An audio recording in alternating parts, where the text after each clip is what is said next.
Olá, pessoal. Na aula passada a gente discutiu um caso especial de dielétricos, são dielétricos lineares, né? Eu falei para vocês que eles aparecem em diversas situações, sob diversos regimes, então é uma classe bem importante. E hoje a gente vai fazer mais algumas hipóteses, também aparecem em diversas situações, e aí, sobre essas condições, tirar alguns resultados importantes. Então, relembrando, né, dielétricos lineares são aqueles em que a polarização é proporcional ao campo elétrico total naquele ponto. Então, a gente lembra que, na verdade, a polarização pode mudar de ponto a ponto no dielétrico. Esse campo elétrico, obviamente, também muda de ponto a ponto. E essa susceptibilidade elétrica também pode depender do espaço, certo? Então, se o material, né, enfim, tiver regiões mais densas, menos densas, por exemplo, essa susceptibilidade elétrica pode mudar de um ponto a outro no material, certo? Mas a gente viu que nessas situações onde a gente tem uma relação linear entre esses dois vetores, a gente pode calcular o campo elétrico com auxílio do vetor de deslocamento elétrico D, e o vetor de deslocamento elétrico D só depende das cargas livres, então não depende da polarização. E aí, uma vez encontrado o D, a gente pode calcular E dessa maneira aqui e, portanto, encontrar o vetor polarização também. Só que existem casos particulares de materiais, né? Imagina, por exemplo, um material homogêneo, certo? Onde, né, a densidade dele é a mesma, a substância que o compõe é a mesma ao longo de todo o material, né?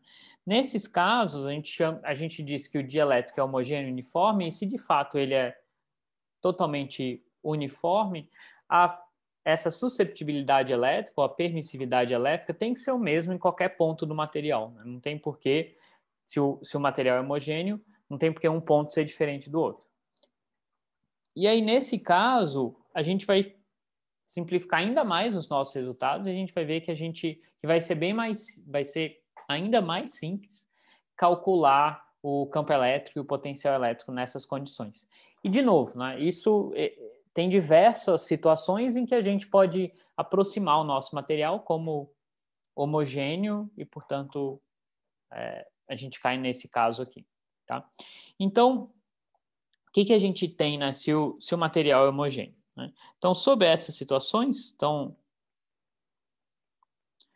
durante toda a aula de hoje a gente vai estar assumindo isso, certo?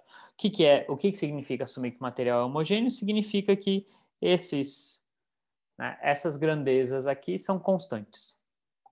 Não mudam, não depende, são realmente números constantes. Então, o primeiro consequência importante é que se eu calculo o rotacional do meu vetor de deslocamento elétrico, isso vai ser rotacional de εE. Né? Então, notem que eu vou estar sempre assumindo um dielétrico linear, primeiro, e homogêneo, segundo. Tá? Se ele é linear, eu posso escrever o campo elétrico, a relação entre o D e o campo elétrico dessa maneira. E se ele é homogêneo, esse epsilon não depende dos pontos do espaço, então ele sai para fora do rotacional, e aí sobra simplesmente o rotacional do campo elétrico, e isso é zero. Certo? Então, primeira consequência é que o rotacional de D é zero. Tá?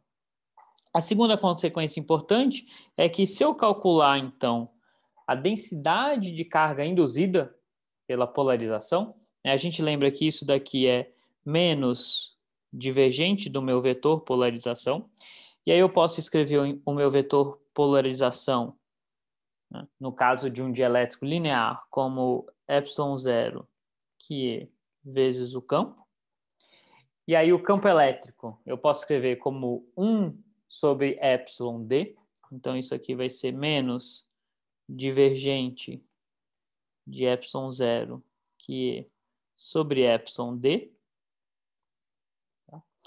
E agora, se esse dielétrico é homogêneo, tudo isso aqui é uma constante, sai do meu divergente, certo? Então isso vai ser menos ε0, que é sobre ε, divergente de D, e a gente lembra que o divergente de D é sempre a densidade de cargas livres, certo? Então, isso vai ser menos ε0 aqui sobre ε, densidade de cargas livres. Ou seja, a densidade de cargas induzidas pela polarização, ela só vai aparecer onde tiverem cargas livres, certo? Então, eu vou né, usar o fato de que esse epsilon é igual a ε0, 1 mais que E, para simplificar um pouco essa expressão. Então, isso aqui vai ficar que E, 1 mais que E, ρf. Tá? Então, a gente chega nesse resultado importante, ou seja, eu só vou ter uma densidade de cargas induzida onde tiver uma densidade de cargas livres. Então, por exemplo, se eu tenho um material dielétrico e eu não coloco nenhuma carga livre lá dentro, certo? Eu poderia pensar que eu coloco uma carga livre dentro do meu material dielétrico, mas se eu não tenho isso, se eu, de fato eu tenho um material dielétrico neutro, eu não vou ter nenhuma carga induzida dentro dele. Posso ainda ter na superfície, mas não dentro dele, certo? E isso é uma consequência do meu material ser homogêneo, certo? Então, isso quer dizer o quê? Que a carga total, né, independente do sistema que eu tenha, desde que, obviamente, o meu dielétrico seja homogêneo, a carga total do meu sistema é a carga livre mais a carga induzida. Certo? Mas como a carga induzida é proporcional à carga livre, eu posso juntar esses dois termos e eu chego nesse resultado aqui. Certo? E daí, o que isso é interessante? Bom, aí a gente pode voltar para a equação de Poisson, né? Então, a gente lembra que a equação de Poisson para o meu potencial elétrico, certo? É Laplaciano de V igual a menos ρ sobre ε0, e esse ρ é a densidade de carga total, certo? Então, teria que incluir as cargas induzidas e as cargas livres. Mas agora eu sei que a carga total pode ser escrita dessa maneira, então eu posso reescrever isso daqui como menos 1 sobre ε0, 1 mais que E, vezes as minhas cargas livres. Ou seja, eu posso reescrever a minha equação de Poisson como menos 1 sobre ε, ou melhor ainda, como densidade de cargas livres sobre ε, onde ε é a permissividade do material. Ou seja, o que a gente tem? Efetivamente, para um material homogêneo, eu posso olhar só para as cargas livres e calcular o meu potencial exatamente da maneira que eu calcularia na ausência do material dielétrico. Então, olhando só para as cargas livres, a única diferença é que, em vez de ε0, eu vou usar a permissividade do material. Obviamente, para isso, o material tem que ser homogêneo. Em particular, se eu estou interessado numa região do meu material dielétrico onde eu não tenho cargas livres, né, eu não coloquei nenhuma carga lá, eu tenho a equação de Laplace. Então, o que isso significa? Né? Significa que sempre que a gente tiver um material dielétrico linear e homogêneo, certo? Então, nessa região onde o material é linear e homogêneo, eu posso usar tudo que a gente derivou para calcular o potencial elétrico e o campo elétrico, mas efetivamente substituindo a densidade de carga pela densidade de cargas livres e o ε0 pelo ε, permissividade do material. Por exemplo, a equação de Laplace, a gente pode usar todas aquelas soluções que a gente já encontrou, né, para a solução de Laplace. O que vai mudar, na verdade, né, o que vai diferenciar entre o caso sem dielétricos e o caso dentro de um dielétrico, vão ser as condições de contorno. Tá? Então, por exemplo, eu posso ter dois materiais homogêneos, mas com permissividades diferentes. Tá? Então, como é que eu poderia resolver um problema desse? Né? Imagina que eu não tenho nenhuma carga livre aqui dentro. Então, aqui dentro, o Laplaciano de V vai ser 0, e aqui dentro, o Laplaciano de V vai ser 0. Mas eu não posso resolver tudo isso com uma única função, porque se eu olhar para o meu material como um todo, a minha permissividade não é constante nesse material como um todo, né? Ela muda daqui para cá. Mas eu posso dividir o problema em duas partes. Eu posso resolver o problema aqui e aplicar as condições de contorno necessárias para o meu potencial nessa interface.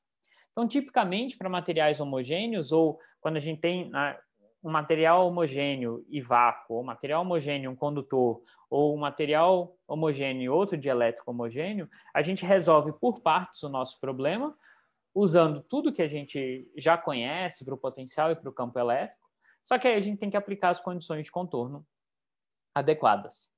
Tá? Então, quais são as condições de contorno? A gente já viu isso, a gente viu que para o campo D, isso sai justamente daquela equação divergente de D igual a densidade de cargas livres.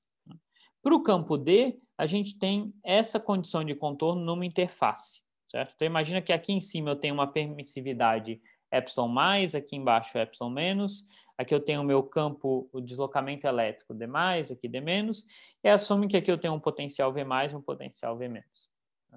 Então, a gente já viu que o meu deslocamento elétrico tem que satisfazer essa equação de contorno, onde a diferença importante aqui é que isso aqui é só a densidade de cargas livres. Então, se eu não tenho nenhuma carga livre nessa interface, por exemplo, isso aqui vai ser zero. Tá? Mas, no caso geral, eu posso ter. Tá? E essas interfaces não precisam ser dois dielétricos. Né? Pode ser, por exemplo, vácuo e um dielétrico aqui. Então, se eu escrever isso em função do meu campo elétrico, eu tenho isso daqui, né? Porque para um material linear, o meu D mais vai ser epsilon mais E mais. E aí eu posso escrever isso em termos do meu potencial. Né? Então, escrevendo isso em termos do meu potencial, eu vou ter epsilon mais dV mais dN menos epsilon menos dV menos dN igual a menos sigma F. Tá? De onde é que veio esse menos aqui? Veio do fato de que o meu campo elétrico é menos o gradiente do meu potencial, certo? Então, aqui na verdade apareceria um menos, aqui apareceria um mais, eu multipliquei toda a minha equação por menos. A outra equação de contorno continua sendo válida, que é a continuidade do meu potencial na interface. Tá? Isso aqui continua sendo válido porque isso sai do fato do rotacional de E ser igual a zero e isso continua valendo. Tá? Então,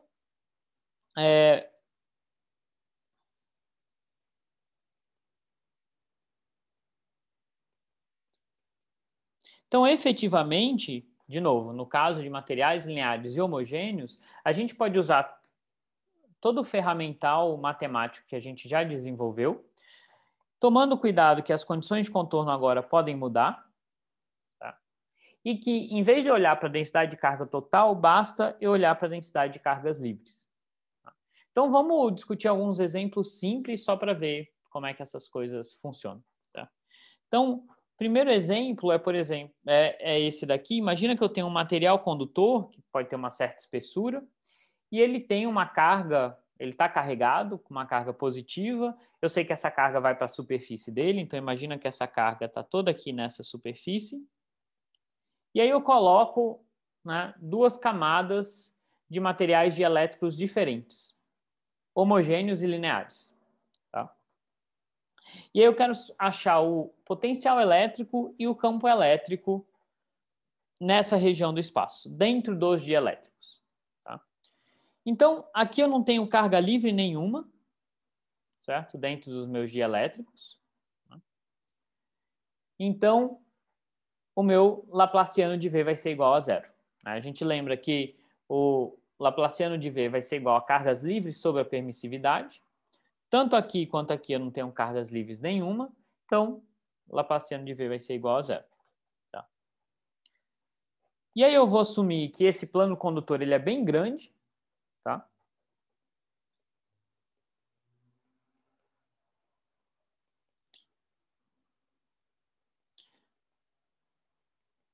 Então, se ele é bem grande, né, não interessa onde eu estou andando aqui, né, em algum ponto do meu condutor, todos os pontos são equivalentes, né?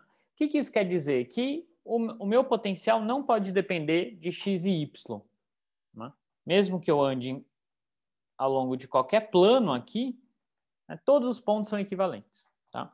Então, o meu potencial ele tem que depender só de z, significa que o laplaciano de v vai ser simplesmente a segunda derivada de v com relação a z, e isso tem que ser zero.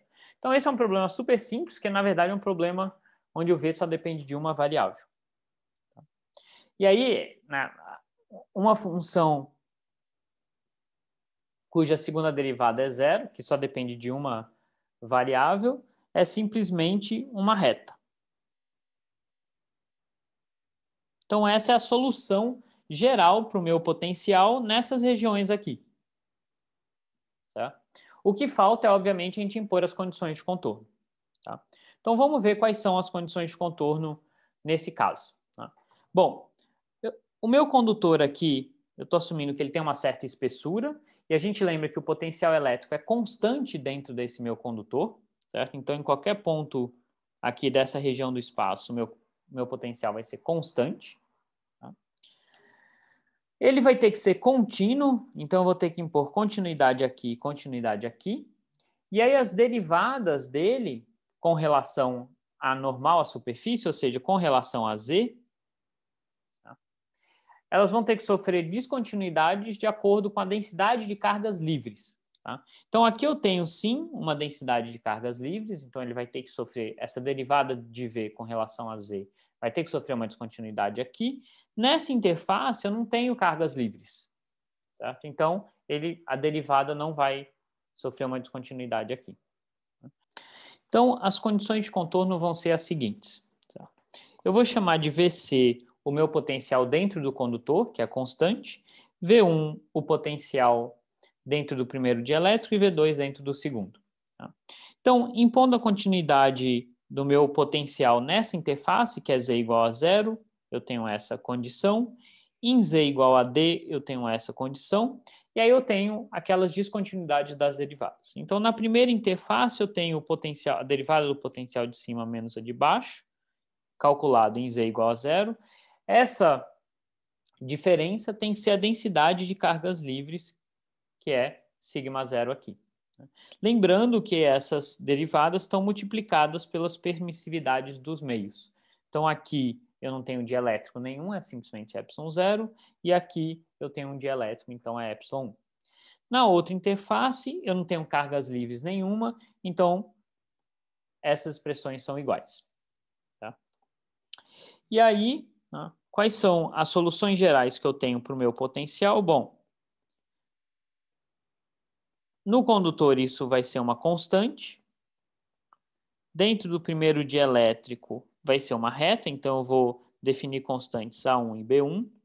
E dentro do segundo dielétrico vai ser uma outra reta, então vou definir outras duas constantes, A2 e B2. Tá? Só que a gente lembra que para eu realmente conseguir especificar completamente o meu potencial, eu preciso escolher um ponto de referência. E aqui, por conveniência, eu vou escolher um ponto de referência no meu plano condutor. Então, isso significa escolher VC como zero. Tá? E agora eu imponho as condições de contorno. Então, a primeira condição de contorno vai ser V1 em zero tem que ser zero. Tá? Então, V1 em zero, esse termo aqui some, sobra só B1. Então, a primeira condição de contorno me diz que esse coeficiente B1 tem que ser zero. Tá? Se eu impor a continuidade agora na segunda interface, eu vou ter que A1D tem que ser igual a A2D mais B2, e significa que B2 vai ser igual a A1 menos A2 vezes D. E agora eu tenho que impor as descontinuidades das derivadas. Certo? Bom, aqui o meu potencial é constante, então essa derivada vai ser zero. Então, isso aqui e a derivada de V1 é simplesmente A1. Então, essa expressão vai me dar ε1 A1 igual a menos sigma zero. Tá? Então, essa condição de contorno me dá 1 ε1 igual a menos sigma zero. Isso significa que A1 vai ser menos sigma zero sobre epsilon 1, lembrando que sigma zero é a densidade de carga no meu plano condutor e epsilon 1 é a permissividade do meu meio dielétrico. A segunda, quarta condição de contorno, que é essa daqui, bom, a derivada de V1 de novo vai dar 1, de V2 vai dar 2, então eu vou ter epsilon 1 A1 igual a epsilon 2 A2. Isso significa que o meu A2 vai ser menos sigma zero sobre epsilon 2. E aí, se eu usar esses resultados para calcular o meu B2, eu chego que o B2 vai ser igual a menos sigma zero D, 1 sobre epsilon 1, menos 1 sobre epsilon 2. Então, consegui determinar todas as minhas constantes. Agora eu posso escrever o meu potencial nas regiões de interesse. Tá? Então, dentro do meu condutor vai ser zero. No primeiro dielétrico, ele vai ser dado por essa expressão. E no segundo dielétrico, por essa expressão aqui. E aí, se eu quiser calcular o campo elétrico, simplesmente calculo menos o gradiente desse potencial. Como o potencial só depende de Z, vai ser menos dV dZ na direção Z chapéu. Então, se eu fizer essas derivadas, são super triviais, né? Isso aqui, obviamente, dá zero, isso dá uma constante, isso aqui dá uma constante também, porque esse termo todo aqui é uma constante. Então, a derivada dele vai para zero. Então, o meu campo elétrico é algo super simples, porque esse problema é muito simples. Né? Ele é constante em todo o espaço, né? Mas ele é constante por partes. Né? Então, dentro do condutor é zero. Dentro do primeiro dielétrico, ele é sigma zero sobre epsilon 1, que é o campo, né, de um plano infinito, mas em vez de epsilon zero, a gente tem epsilon 1. E aqui eu tenho sigma zero epsilon 2. Então, como o meu campo elétrico é constante, o meu vetor polarização é constante, obviamente por faixas, né? E como ele é constante, eu não tenho uma densidade de cargas volumétrica, né? Como é esperado, porque a gente viu que para materiais homogêneos eu só tenho densidade de carga induzida pela polarização onde eu tenho cargas livres.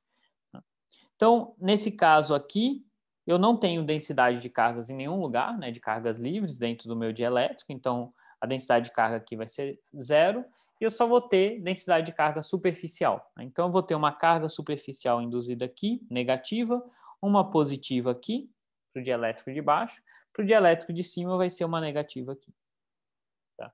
Então, esse é um exemplozinho de como a gente pode usar, por exemplo, né, nesse caso é tão simples, né, a gente usou simplesmente a equação de Laplace diretamente, porque resolver ela é muito simples nesse problema.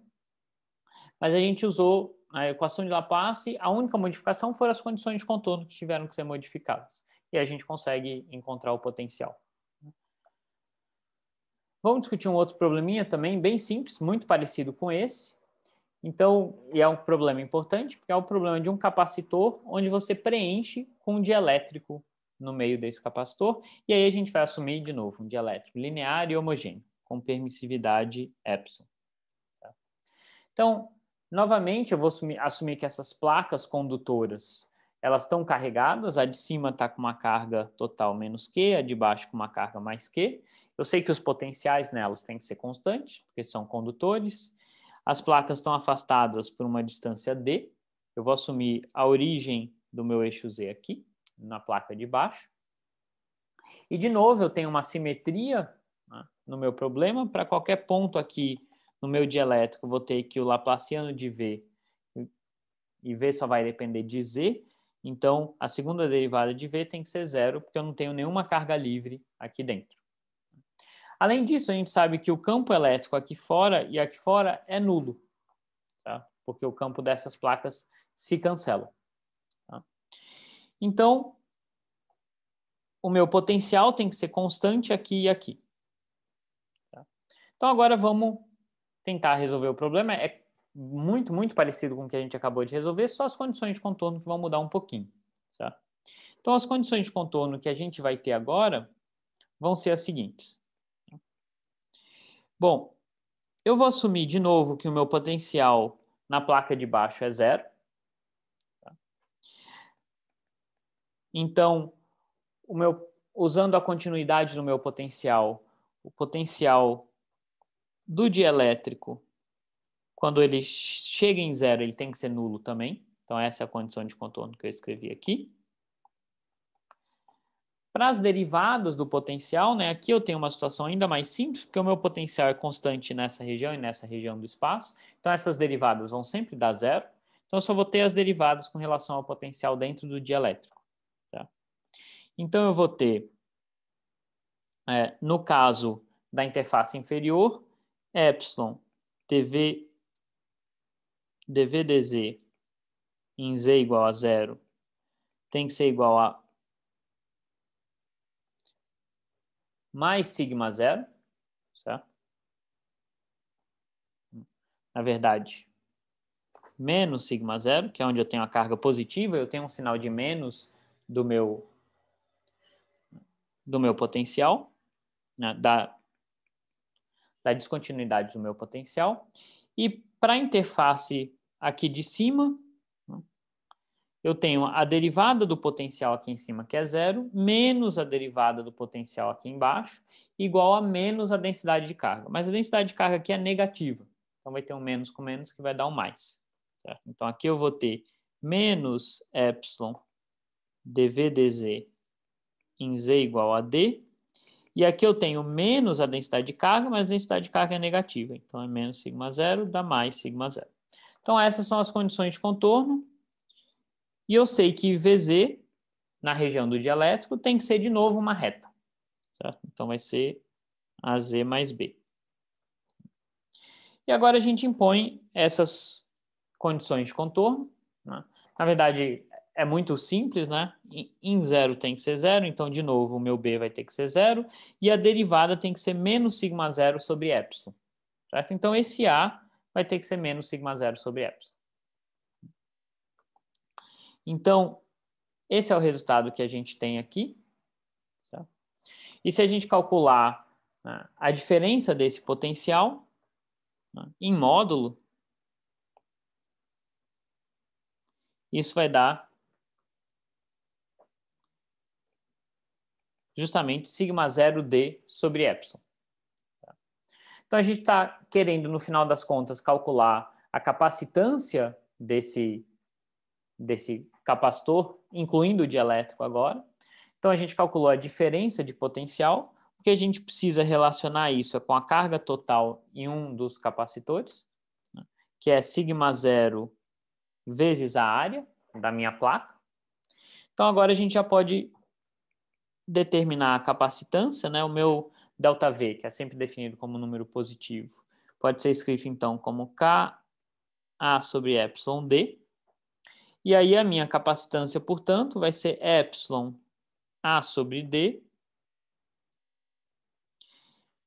que eu vou escrever, né, é praticamente idêntico à capacitância que a gente tinha encontrado antes. A única diferença é que em vez de um epsilon 0 aqui, eu tenho a permissividade do dielétrico. Tá? E como esse epsilon é maior do que epsilon 0, a minha capacitância aumentou ao colocar esse dielétrico lá. Então, eu posso reescrever isso como epsilon sobre epsilon 0, a capacitância no vácuo. Tá? Então, a gente vê que, ao colocar um dielétrico entre esses capacitores, a capacitância aumenta. Tá? Esse é um resultado bem importante, porque se a gente quiser aumentar, portanto, ou regular a capacitância de um capacitor, obviamente a gente pode mudar a área das placas, a distância entre as placas, mas a gente também pode simplesmente mudar o material que está aqui dentro, e isso vai mudar a capacitância, e, em particular, vai ampliar a capacitância. Certo? Então, isso é usado em diversos capacitores para regular a capacitância do capacitor. Tá bom? Então, na próxima aula, a gente vai discutir o último tópico que falta sobre dielétricos, que é como calcular energia potencial, né, energia eletrostática armazenada em dielétricos. Tá bom? Tchau, tchau.